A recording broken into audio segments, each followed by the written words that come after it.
Okay, so to begin the shading on the skin tone, what I mixed up was kind of a light gray. Whichever skin you're doing, if you'd imagine what it might look like in a black and white photo, you can start there. I also outlined my drawing in Sharpie just to make sure that I don't lose it while I'm painting. So feel free, if you want to do a Sharpie outline, we can always bring that Sharpie back on top if it gets painted over like I've been doing here. All right, so I'm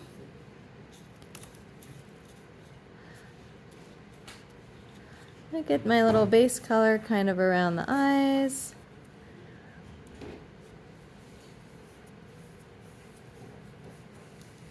You can do it a little bit more carefully. I'm kind of letting it cover a little bit of the Sharpie, but I'll come back and fix it later.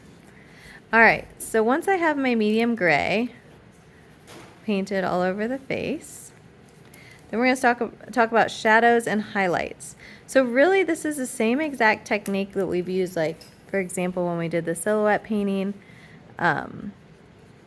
We are blending our colors or our values out kind of gently. So I'm gonna start with that medium gray, and I want to make a highlight, so I'm going to add some white to it.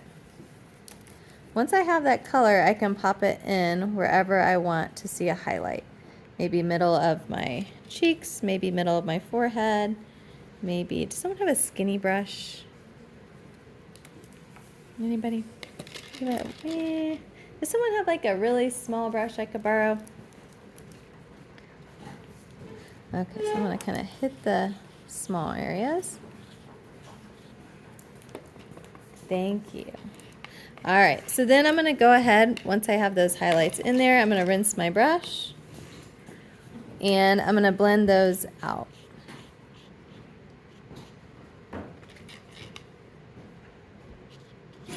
And every time I'm rinsing my brush, I'm getting the excess water off so I don't end up with a bunch of water all over my paper, and I can start to blend out those little highlights. Okay, once I got some highlights, I'm going to go ahead and use, thank you Deshawn, I'm going to use that little black brush, and I'm going to pop that in, and I'm going to pop in a couple of small shadowy areas.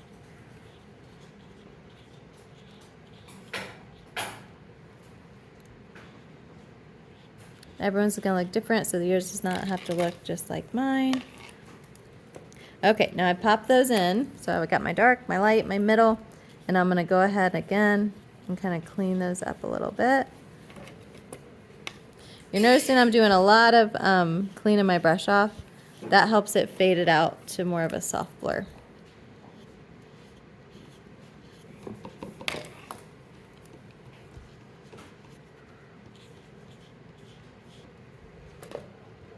Typically the dark shadows on a face like this are going to be really close to the eye and also next to the eyebrows. I might pop in a little bit of a dark shadow under the cheeks like that.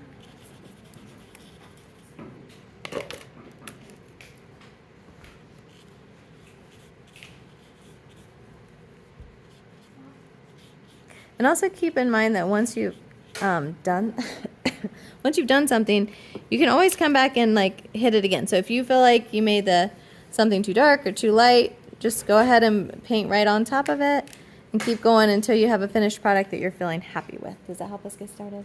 Okay.